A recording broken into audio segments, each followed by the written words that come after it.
Promo Tamil viewers எல்லாருக்கும் வணக்கம். இந்த வீடியோவில் சிறகடிக்க ஆசை சீரியலில் அடுத்து என்னெல்லாம் நடக்க வாய்ப்பு இருக்குது அதை பற்றி தான் டீட்டெயிலாக பார்க்க போகிறோம். இன்னைக்கு என்ன நடந்துச்சுன்னா, அண்ணாமலை கிறிஷ படிக்கிற ஸ்கூல்ல வேலைக்கு சேர்ந்துட்டாருன்னு தெரிஞ்சோடனே ரோஹிணி கிறிஷ புதன்கிழமை ஸ்கூலுக்கே போவேனான்றாங்க.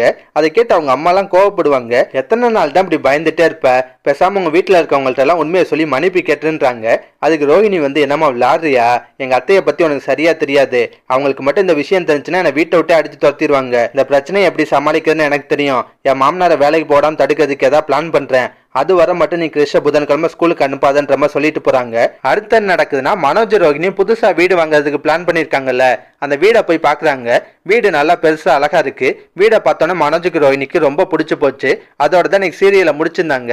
இதுக்கப்புறம் நடக்கும்னா, மனோஜ் எப்படியாவது இந்த வீட்டை வாங்கியே ஆகணும் முடிவு பண்ணுவாரு. அதுக்கான முயற்சியிலையும் இறங்குவாரு. நிறைய இடத்துல பணத்தை கடன்லாம் வாங்கி அந்த வீடை வாங்குறதுக்கு ரெடி பண்ணுவாரு. இந்த டைம் பார்த்து ஜீவா இந்தியா வரப்போறாங்க. அவங்க மூலியமா மனோஜ் ரோஹிணி 30 லட்ச ரூபா வீட்டுக்கு தெரியாம அமுக்குனாங்கல்ல, அந்த உண்மை வெளியே வரப்போகுது. ஆமாங்க, ஒருவேளை அப்படி நடந்துச்சுன்னா முத்தெல்லாம் பயங்கர டென்ஷன் ஆயிடுவாரு. டே ஓடுகாலி, அப்ப நீ கடை ஆரம்பிச்சது எல்லாமே அப்பாவோட பணத்துல உன் மாமனார் மலேசியால இருந்து பணம் அனுப்புனான்னு சொன்னதெல்லாம் போய் அப்படிதானே, புருஷனும் பொண்டாட்டி எத்தனை நாளா ஃப்ராடுத்தனம் பண்ணிட்டு இருந்திருக்கீங்க, ஒழுங்கு மரியாதையா மொத்த பணத்தை எடுத்து வைங்கன்ற மாதிரி மிரட்டுவாரு.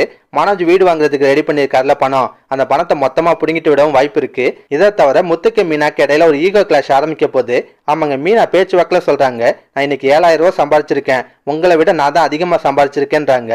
அது மட்டும் இல்லாம இப்பெல்லாம் உண்டியெல்லாம் அடிக்கடி நான் தான் காசு போடுறேன், நீங்க சுத்தமா போடுறது இல்லைன்றாங்க. இந்த விஷயத்த மீனா ரொம்ப சாதாரணமா தான் சொல்றாங்க. ஆனா முத்துக்கு ரொம்ப கஷ்டமாயிருது. இதுக்கப்புறம் நடக்கும்னா, மீனா சொல்ற எல்லா விஷயத்தையும் முத்து ரொம்ப தப்பா புரிஞ்சுப்பாரு.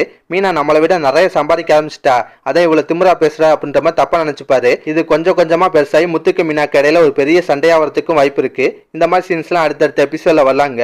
இதெல்லாம் பத்தி உங்க கருத்தை மறக்காம கமெண்ட்ல சொல்லுங்க. இந்த வீடியோ பிடிச்சுன்னா ஒரு லைக்கை தட்டுங்க. நம்ம சேனல் ப்ரோமோ தமிழ் ரிவ்யூஸ் இதுவரை சப்ஸ்கிரைப் பண்ணலாம். ப்ளீஸ் கைஸ் சப்ஸ்கிரைப் பண்ணிக்கோங்க. நான் உடனே சீரியல் அப்டேட் கொடுத்துட்டே இருக்கேன். Bye guys.